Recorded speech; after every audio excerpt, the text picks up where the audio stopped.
दोस्तों नमस्कार। दोस्तों 2 दिन पहले ये खबर आई थी, बड़ी इंटरेस्टिंग सी खबर है। क्योंकि एप्पल का कोई भी अगर इंफॉर्मेशन आती है वो सबको एक्साइट करती है। तो एप्पल ने कुछ पेटेंट्स फाइल किए हैं जिसमें वो दावा कर रहे हैं कि they might be working on A special iPhone case जो कि सैटेलाइट कनेक्टिविटी को एनहांस करेगा। और देखिए कई सारे न्यूज़पेपर में ये आर्टिकल पब्लिश हुआ है।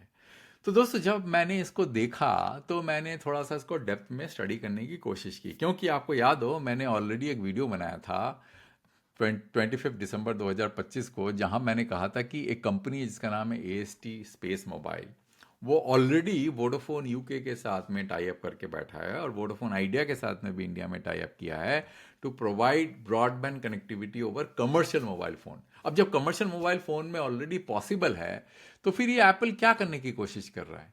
दोस्तों यही इस वीडियो में समझेंगे। ये बहुत ही इंटरेस्टिंग होने वाला है। इसके अंदर में बहुत सारे टेक्निकल नुआंसेस जो होते हैं सैटेलाइट कनेक्टिविटी का और मोबाइल फ़ोन की फिजिक्स की इंजीनियरिंग का, जो कि मतलब फॉर्म फैक्टर से रिलेटेड है, उसको बड़े ध्यान से समझेंगे। क्योंकि अगर हमको ये चीज़ नहीं समझ में आया कि फ़ोन कैसे काम कर सकता है और सैटेलाइट के साथ में क्या चैलेंजेस आ सकते हैं, तो हम ये अप्रिशिएट नहीं कर पाएंगे कि एप्पल का इनोवेशन का मतलब क्या है ना दोस्तों? तो यही हमारा मेरा उद्देश्य है इस पूरे वीडियो का।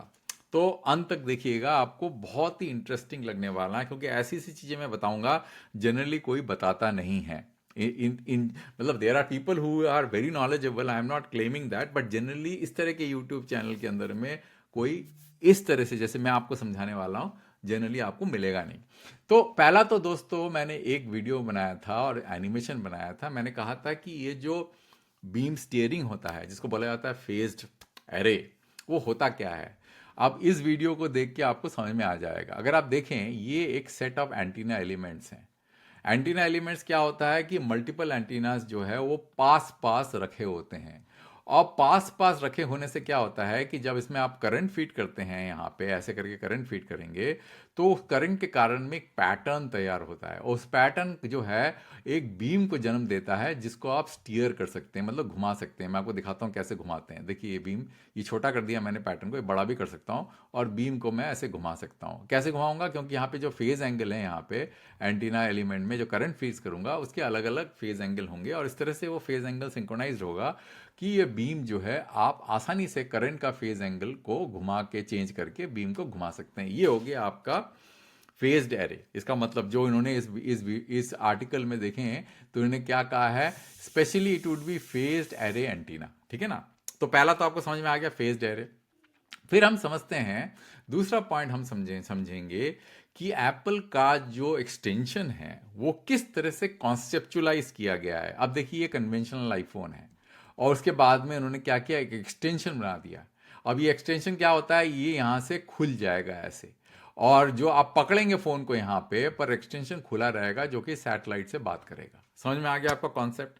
कॉन्सेप्ट जो है ये सिंपल सा कॉन्सेप्ट है। तो आप उसको ऐसे फोल्ड कर लीजिए, उसके बाद उसको ऐसे खोल लीजिए और खोलने के बाद जैसे आप खोलेंगे तो इस तरह से सैटेलाइट से बात करेगा। अब बताइए दोस्तों कि ऐसा डिजाइन करने की क्यों जरूरत है? ये बहुत ही ज़्यादा इंटरेस्टिंग और इम्पॉर्टेंट चीज़ है ये पता करना कि ऐसा डिज़ाइन क्यों होना चाहिए कि ये खुलेगा फिर सैटेलाइट से बात करेगा। तो पहले दोस्तों हम ये समझ लेते हैं कि कन्वेंशनल AST फ़ोन जो मैं आपको बता रहा था वो कैसे अपना बात करता है। डायनामिक आपको दिखा देता हूँ। ये देखिए AST के सैटेलाइट घूम रहे हैं और कन्वेंशनल मोड से बात कर रहे हैं। अब देखिए बहुत ही बड़े बड़े सैटेलाइट्स हैं, करीब बास्केटबॉल साइज के सैटेलाइट्स हैं। अब एप्पल के जो सैटेलाइट्स हैं ग्लोबल स्टार, वो बहुत छोटे सैटेलाइट्स हैं। उनके जो एंटीना के जो साइजेस हैं बहुत छोटे हैं। आपको दिख रहा है यहाँ पे बहुत छोटे छोटे सैटेलाइट्स हैं। तो इसके कारण क्या हो रहा है दोस्तों कि because the satellites are very very small there are challenges. वो चैलेंजेस मैं आपको समझाऊंगा। ठीक है ना दोस्तों? तो पहले हम जो है चैलेंजेस समझ लेते हैं, उसके बाद इस एनिमेशन में वापस आएंगे। तो पहले तो हम समझ लेते हैं फोन के अंदर में ये जो कॉन्सेप्ट है फेज्ड एरे एंटीना, ये तो मैंने बता दिया कि बनता कैसे है। ये मैंने बताया कि मल्टीपल एंटीना एलिमेंट्स की जरूरत पड़ती है जो कि पास पास रहते हैं लेमडा बाई 2 डिस्टेंस, मतलब वेवलेंथ के हाफ द वेवलेंथ के डिस्टेंस में रहते हैं, तभी ये पैटर्न क्रिएट होगा, नहीं तो नहीं होगा। अब देखिए मैं दोस्तों मैं आपको दिखा रहा हूं इसमें मैं जरा फ्रीक्वेंसी को थोड़ा कम करता हूं। कम करके अब देखिए मैंने फ्रीक्वेंसी कम कर दिया तो ये देखिए एक ही एंटीना एलिमेंट है। ये आपके पास में एक आईफोन का एक स्ट्रक्चर है। देखिए आईफोन है ना? एक नॉर्मल फ़ोन है जिसके जो है डायमेंशंस दिखा रखे हैं आपके सामने। तो इस फ़ोन के अंदर में एक एंटीना जो है, सेट ऑफ एंटीना जो है आपको इंस्टॉल करना पड़ेगा। तो देखिए, आप फ्रीक्वेंसी को बढ़ाएंगे तो वेवलेंथ कम होगा, तो जैसी वेवलेंथ कम होगा तो आप देखिए मल्टीपल एंटीना एलिमेंट्स यहाँ पे आप इंस्टॉल कर सकते हैं। जैसे 2 एंटीना एलिमेंट हो गया, जैसे ही 2 एंटीना एलिमेंट आपने बनाया तो बीम शेप हो गया। अगर 8 एंटीना एलिमेंट होगा तो बीम शेप नहीं होगा, ये ओमनी डायरेक्शनल हो जाएगा। समझ में आ गया दोस्तों आपको?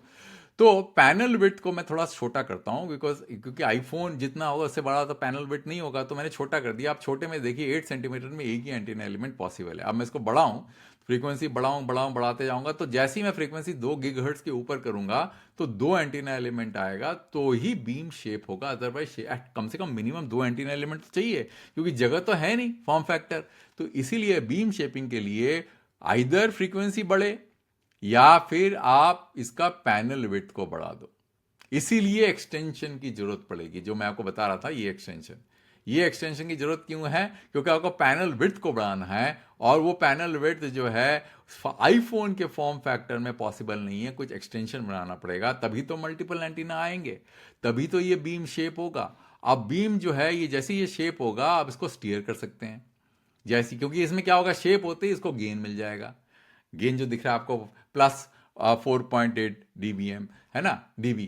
तो ये जो पैनल विड्थ पे डिपेंड करता है, मतलब जितना ज्यादा पैनल विड्थ होगा उतना देखिए बीम शार्प हो जाता है, और जितना बीम शार्प होगा उतना गेन बढ़ेगा। यहां पे देखिए आपके सामने है ये। तो ये फर्क है। इसीलिए क्या होता है दोस्तों, जो कन्वेंशनल मोबाइल फोन में जिसमें कोई भी इस तरह के अटैचमेंट पॉसिबल नहीं है, जो एप्पल बनाने की कोशिश कर रहा है, वहां पे गेन बनाना फोन के अंदर में, कमर्शियल मोबाइल फोन के, वो इम्पॉसिबल हो जाता है, क्योंकि आपके एंटीना एलिमेंट्स लिमिटेड हो जाते हैं। आप ज्यादा एंटीना एलिमेंट्स नहीं, स्पेशली जब आप लो फ्रीक्वेंसी बैंड में जाते हैं, जैसे आप 700 में हो गया, 800 में हो गया, आपके एंटीना एलिमेंट सिर्फ एक ही होंगे, जो कि उससे आपको जो है ओमनी डायरेक्शनली मिलेगा। समझ में आ गया दोस्तों आपको? ये बहुत ही ज्यादा इंपॉर्टेंट है। अब दोस्तों जब पॉइंट ये आता है कि अगर ऐसी बात है तो एएसटी मोबाइल जो है वो कैसे कमर्शियल मोबाइल का फोन के अंदर में गेन के साथ में वही चीज प्रोवाइड कर रहा है, ब्रॉडबैंड कनेक्टिविटी प्रोवाइड कर रहा है, जो एप्पल नहीं कर पा रहा है। ये भी तो जानना जरूरी है। तो आप चलते हैं एएसटी मोबाइल के केस में। अब देखिए, ये एएसटी मोबाइल का सैटेलाइट है। इसका एरे साइज है 20x20। कितना बड़ा एरे साइज है ये, मतलब बास्केटबॉल साइज का एरे है, जो मैंने एक वीडियो में बताया था। अब इससे क्या होता है दोस्तों, because the array size is very very large, और मैं फ्रीक्वेंसी को जो है छोटा करता हूँ, जब मैं 600 मेगाहर्ट्ज में जाता हूँ, थोड़ा सा और बढ़ा देता हूँ, चलिए मान लीजिए एल बैंड में आ जाता हूँ, 1.7 1.8 गीगाहर्ट्ज बैंड में। तो देखिए इसमें क्या होता है, जैसी, because there are so many antenna elements. देखिए आप कितने एंटीना एलिमेंट, 57,000 एलिमेंट्स आप यहाँ पे लगा सकते हैं। उस कारण से क्या होता है कि गेन जो है बहुत बढ़ जाता है, ठीक है ना। 50 dBi का गेन हो गया है ना। तो 50 dBi का गेन जो है वो क्या करता है, वो कंपनसेट करता है बॉडी लॉस। अब जैसे फोन को पकड़ते हैं, हाथ में पकड़ते हैं, तो देखिए एप्पल के केस में क्या होगा कि अगर जो है उसमें प्रोट्रूडिंग जो है ये नहीं हो, जो कि अटैचमेंट जिसमें उन्होंने पेटेंट फाइल किया है, तो आपको फोन को यहां से पकड़ना पड़ेगा हाथ से। जैसे आप फोन को हाथ से पकड़ेंगे, एक बॉडी लॉस होगा जो कि एज हाई एज 10 dB हो सकता है, और जैसे जैसे फ्रीक्वेंसी बढ़ाएंगे बॉडी लॉस बढ़ जाएगा। तो इस बॉडी लॉस को जो है कंपनसेट करने के लिए एप्पल ने इसको बाहर प्रोट्रूड कर दिया, जिससे कि आप फोन को यहां से पकड़े और यहां से ना पकड़े। तो यहां पे एंटीना का जो एलिमेंट है उसके अंदर में कोई लॉस नहीं हो रहा बॉडी के कांटेक्ट से। समझ में आ गया दोस्तों? बट आपका क्या हो रहा है कि एएसटी मोबाइल में, क्योंकि ये कमर्शियल मोबाइल फोन है और इसको ट्रैक करना है, देखिए, तो यहां पे आप फोन को पकड़ते हैं तो आपको 10 dB का जो है बॉडी लॉस होगा। अब उस 10 dB का बॉडी लॉस को कंपनसेट करने के लिए आपको number of elements on the satellite increase करना पड़ेगा। इसीलिए यही उसको कंपनसेट करता है। जब तक आपका सैटेलाइट का एंटीना का साइज बड़ा नहीं होगा, आप कमर्शियल मोबाइल फोन के अंदर में इस तरह के ब्रॉडबैंड प्रोवाइड ही नहीं कर सकते। इसीलिए दोस्तों एप्पल ने सोचा, क्योंकि स्टारलिंक, ग्लोबल स्टार, इस तरह की कंपनी जो है एएसटी की तरह जो है इतने बड़े बड़े एंटीना से काम नहीं कर रही है। उनके एंटीना बहुत छोटे होते हैं, इसलिए अगर उनके साथ पार्टनरशिप करना पड़े एप्पल को, तो एप्पल को इस तरह का डिजाइन डेवलप करना ही पड़ेगा, नहीं तो वो पॉसिबल ही नहीं है। वो पॉसिबल ही नहीं है। उस तरह से आपको फिर सैटेलाइट की तरफ पॉइंट करना पड़ेगा, फोन को बॉडी से दूर रखना पड़ेगा, लाइट टच में रखना पड़ेगा, तो ये पॉसिबल ही नहीं हो पाएगा। आपको समझ में आएगा दोस्तों?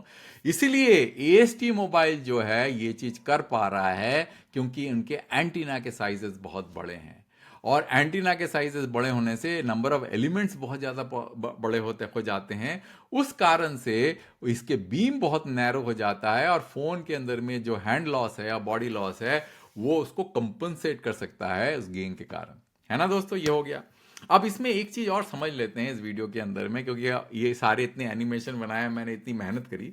आप बोलेंगे कि देखिए मैं एक काम करता हूं, फ्रीक्वेंसी बढ़ा देता हूं, ठीक है। अब मैं फ्रीक्वेंसी बढ़ा दूंगा तो आपके ये जो जो साइज है अब द एंटीना एलिमेंट, ये पूरा का पूरा जो एरे का साइज है, इसको छोटा भी कर सकता हूं, बिकॉज लेमडा बहुत छोटा हो जाएगा, तो आप वही इतनी एंटीना एलिमेंट्स जो है छोटे साइज में कर सकते हो।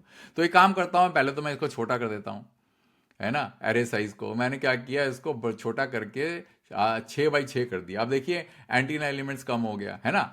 अब मैं इसको फ्रीक्वेंसी बढ़ा देता हूं, देखिए फ्रीक्वेंसी बढ़ाया तो एंटीना एलिमेंट्स बढ़ गया। कितने बढ़ गए? क्योंकि लेमडा कम हो गया। अब बोलेंगे ऐसा क्यों नहीं करते आप 14 गीगाहर्ट्ज 15 गीगाहर्ट्ज में क्यों नहीं ऑपरेट करते हैं? आप क्यों लो फ्रीक्वेंसी में ऑपरेट करने के लिए मजबूर हैं कमर्शियल मोबाइल में सिग्नल फेंकने के लिए? मतलब अगर ब्रॉडबैंड यूज करना है तो कमर्शियल मोबाइल में लो फ्रीक्वेंसी में क्यों क्यों जो है आप जाना चाहते हैं? और स्वीट स्पॉट एल बैंड है ना। आपको वैसे आइडियली जो है मतलब एल बैंड में ऑपरेट करना चाहिए, पर कभी कभी क्या होता है कि आपको 900 मेगाहर्ट्ज 800 मेगाहर्ट्ज 700 मेगाहर्ट्ज में भी ऑपरेट करना पड़ता है, क्योंकि वहीं पे आरएफ का जो चिप है और जो आपके जो आरएफ मॉड्यूल है कमर्शियल मोबाइल फोन में वो इंटीग्रेटेड होते हैं, तो उसी को आप लिवरेज करने की कोशिश करते हैं।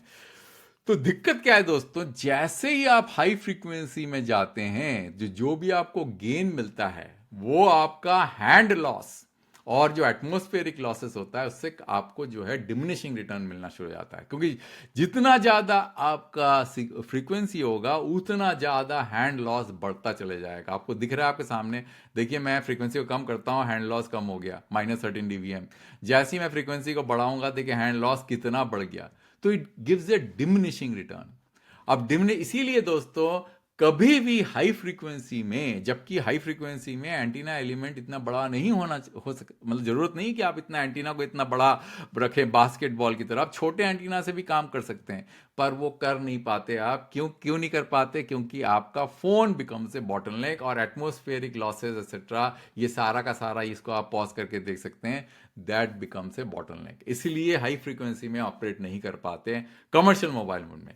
आप FWA कर सकते हैं, आप दूसरे तरह के जो डिश टाइप का कर सकते हैं, बिकॉज वहां पे आपको छूना तो है नहीं, उसका गेन भी होता है। इसीलिए आपने देखा होगा कि सैटेलाइट ब्रॉडबैंड जो है हमेशा हाई फ्रीक्वेंसी में होता है, और कमर्शियल जो आपके मोबाइल फोन है जो कि एनटीएन जिसको बोला जाता है, जो कि सैटेलाइट से कनेक्ट करता है, वो हमेशा लो फ्रीक्वेंसी में होता है, क्योंकि डिमिनिशिंग रिटर्न। जबकि हाई फ्रीक्वेंसी में आपको छोटा एरे में भी बहुत सारे एंटीना एलिमेंट मिल सकते हैं। तो दोस्तों summary of this whole situation is as follows, मतलब दोबारा समरी कर देता हूं। एप्पल को ये इनोवेशन करने की जरूरत क्यों पड़ी? उनको इसलिए जरूरत पड़ी क्योंकि वो इस तरह के सैटेलाइट ऑपरेटर से काम करना चाहते हैं जिनके पास में एएसटी की तरह इतने बड़े बड़े एरेज नहीं है। क्योंकि एएसटी क्या करता है, ये जो एंटीना है जो सैटेलाइट में लगा है उसको यूज करके मोबाइल फोन के अंदर में जो डेफिशिएंसी है उसको कंपनसेट करने की कोशिश करता है। बट स्टारलिंक के पास इतने बड़े एंटीना नहीं है, ग्लोबल स्टार कितने बड़े एंटीना नहीं है, तो उसको लिए आपको इसी तरह का डिजाइन बनाना पड़ेगा जो एप्पल बना। क्योंकि यहां पे क्या होगा, बॉडी लॉस नहीं होगा। आप फोन को पकड़ेंगे ऐसे तो ये बाहर की तरफ प्रोट्रूडेड होगा, ये बिल्कुल आइसोलेटेड रहेगा। यहां पे जो बॉडी लॉस जो कि बढ़ता ही रहता है, 10 dB से 20 dB 25 dB हो जाता है जैसे जैसे फ्रीक्वेंसी बढ़ाते हैं, ये इससे आपको जो है छुटकारा मिल जाएगा। और दूसरा ये प्रोट्रूजन रहेगा, तो इसमें क्या होगा कि आप ये कर सकते हैं, ये आप जो है यहां पे पूरा का पूरा रियल स्टेट जो है एंटीना एलिमेंट्स डालने के लिए इस्तेमाल कर सकते हैं। उससे क्या होगा कि आप बीम फॉर्म कर सकते हैं। ये जो बीम है ना, ये जो आपको मैं दिखा रहा था, ये बीम फॉर्म, थोड़ा सा मैं इसको बढ़ा देता हूं तो ये बीम फॉर्म होगा। तो बीम फॉर्म को स्टीयर करके आप इसका गेन रख सकते हैं, गेन बना सकते हैं। इस गेन को इस्तेमाल करके आप एंटीना को, वो जो सैटेलाइट के एंटीना जो है जिसके अंदर में लिमिटेशन है, वो साइज बड़ा नहीं है, उसको कंपनसेट कर सकते हैं। इसीलिए ये इनोवेशन इंपॉर्टेंट है, सो दैट इट बिकम्स, ये जो है छोटे छोटे सैटेलाइट जिसमें AST जितना बड़े बड़े एंटीना एरे एलिमेंट नहीं है, उसको भी जो है केटर कर सकता है फॉर ब्रॉडबैंड कनेक्टिविटी। समझ में आ गया दोस्तों आपको? ये सारे एनिमेशन मैं अपने डिस्क्रिप्शन में डाल दूंगा, आप खुद भी इसको इस्तेमाल करके देख लीजिएगा, आपको समझ में आ जाएगा कि ये इनोवेशन एप्पल का क्यों जरूरी है, और सैटेलाइट कनेक्टिविटी जो है इन कमर्शियल मोबाइल फोन कितना डिफिकल्ट है, इतना आसान प्रॉब्लम नहीं है। इसीलिए जो है इतना ज़्यादा पॉपुलर नहीं हो पाया, क्योंकि टेक्नोलॉजी के अंदर में बहुत सारे RF लेवल के लिमिटेशंस हैं। अंत तक वीडियो देखने के लिए बहुत बहुत धन्यवाद दोस्तों। मैं एक वीडियो दूसरे टॉक में जल्दी लेके आऊँगा।